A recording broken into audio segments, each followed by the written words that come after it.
Movie के शुरुआत में हम गोसिया नाम की एक लड़की को देखते हैं जो शहर से दूर एक छोटे से गांव में अपनी माँ के साथ रहती थी। और गोसिया बहुत ही खूबसूरत होती है और अभी अभी गोसिया अपनी जवानी के उम्र में पहुंची थी, लेकिन उसका कोई भी दोस्त नहीं था, इसीलिए उसको शारीरिक सुख के बारे में कुछ भी पता नहीं था। फिर अगली सुबह गोसिया उठकर तबेले में जाती है और गाय का दूध निकालने लगती है। उसके बाद वो उन गायों को चराने के लिए जंगल की तरफ ले जाती है। फिर गायों को जंगल में चरने के लिए छोड़कर गोसिया एक पेड़ के नीचे बैठकर कुत्ते के साथ टाइम पास करने लगती है। जिसके बाद वह अपने सभी कपड़े उतारकर पास ही के एक झील में नहाने लगती है। लेकिन अचानक उसे यह एहसास होता है कि जैसे कोई उसको छुपकर देख रहा हो। फिर इधर उधर देखने पर उसे कोई भी नहीं दिखता, तो उसे लगता है कि यह शायद उसका वहम होगा। उसके बाद गोसिया वहीं पर लेटकर आराम करने लगती है, लेकिन तभी उसके ऊपर किसी की परछाई दिखाई देती है। तब गोसिया ने भी उस परछाई को महसूस कर लिया था और इसी चीज को सोचकर वो रात में सो भी नहीं पाती। तभी उसकी माँ उससे पूछती है कि तुम इतनी देर रात तक क्यों जाग रही हो।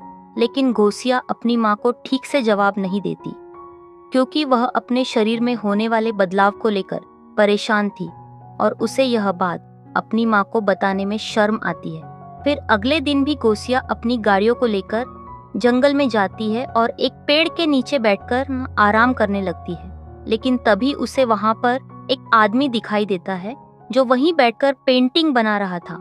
तब गोसिया उस आदमी के पास जाती है और वह आदमी उसे अपनी पेंटिंग दिखाता है जिसमें उसने गोसिया की ही नंगी तस्वीर बनाई हुई थी।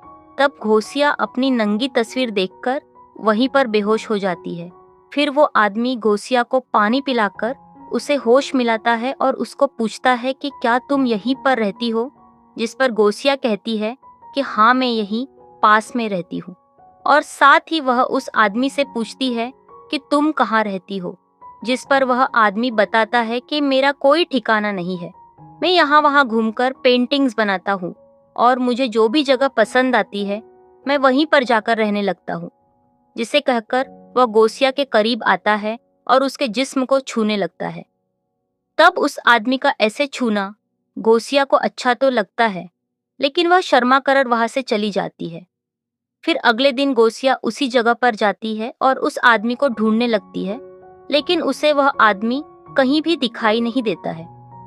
पर तभी अचानक वह आदमी उसको पुकारने लगता है, जिसे सुनकर गोसिया उसके पास जाने लगती है, जो वहीं पर बैठकर पेंटिंग बना रहा था।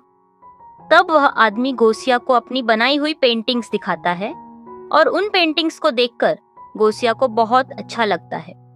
फिर गोसिया उस आदमी से पूछती है कि तुम सिर्फ मेरी नंगी तस्वीरें क्यों बनाते रहते हो। जिस पर वह आदमी कहता है, क्योंकि तुम बहुत खूबसूरत हो और तुम्हारा हाथ देखो, यह भी कितना खूबसूरत है। उसके बाद वह गोसिया से कहता है कि तुम जानती हो कि तुम्हारा जवान शरीर तुमसे क्या चाहता है।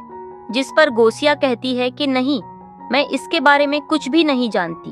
तब यह सुनकर वह आदमी गोसिया को उसी की एक नंगी तस्वीर दिखाता है और कहता है कि तुम्हारे शरीर को शारीरिक सुख चाहिए जो मैं तुम्हें दे सकता हूँ। जिसे कहकर वह गोसिया को अपने सारे कपड़े उतारने के लिए कहता है।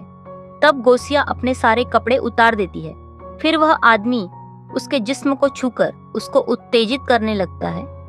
तब गोसिया भी खुद को कंट्रोल नहीं कर पाती और वह दोनों वहीं पर इंटीमेट होने लगते हैं। उसके बाद हम देखते हैं कि इस आदमी से मिलकर गोसिया बहुत खुश होती है और खुशी के मारे वह रात भर सो भी नहीं पाती और सुबह जल्दी उठ जाती है। तब यह देखकर उसकी माँ को शक होने लगता है कि गोसिया इतनी बदल कैसे गई। उसके बाद हम देखते हैं कि गोसिया रोज जंगल में जाकर उस आदमी के साथ मजे करती थी। फिर वह आदमी गोसिया से प्यार करने के साथ साथ वह उसे दुनिया के तौर तरीके भी सिखाने लगता है कि कैसे बैठकर खाना खाना चाहिए, लोगों के साथ कैसे बात करनी चाहिए और भी बहुत कुछ। साथ ही वह आदमी गोसिया के लिए बहुत सारे नए नए कपड़े भी लेकर आता है और वह सभी कपड़े गोसिया को काफी पसंद आते हैं। फिर एक दिन बारिश के कारण वह दोनों एक पेड़ के नीचे बैठ जाते हैं और आपस में बात करने लगते हैं।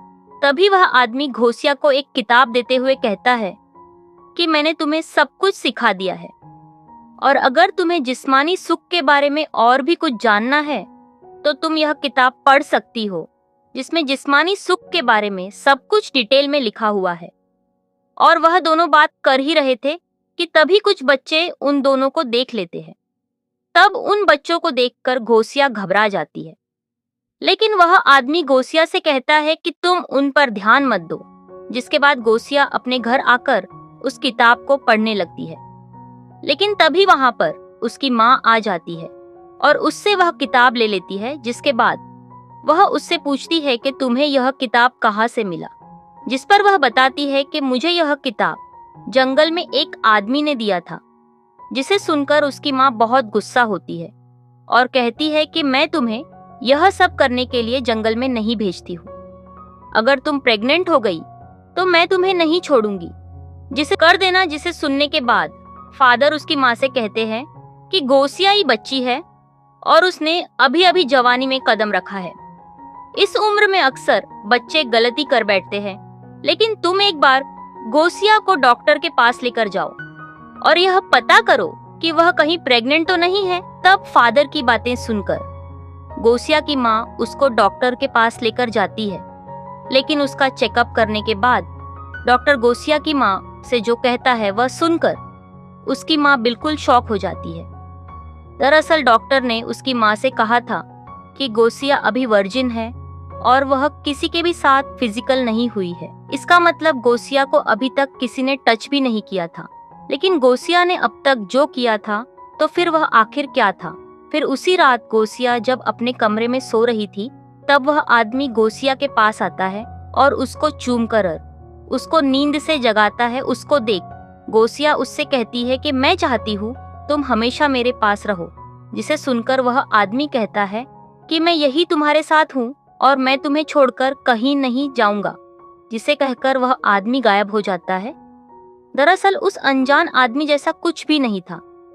यह सब तो बस गोसिया की इमेजिनेशंस थी। हमने जो कुछ भी अभी तक देखा था वो सब कुछ गोसिया के दिमाग का बस एक भ्रम था, क्योंकि गोसिया नई नई जवान हुई थी और इस कारण उसको फिजिकल इंटीमेसी की जरूरत महसूस हो रही थी और अकेली होने के कारण वह इस तरह की कल्पना करने लगी थी। और इसी के साथ यह मूवी यहीं पर खत्म हो जाती है। Thank you for watching.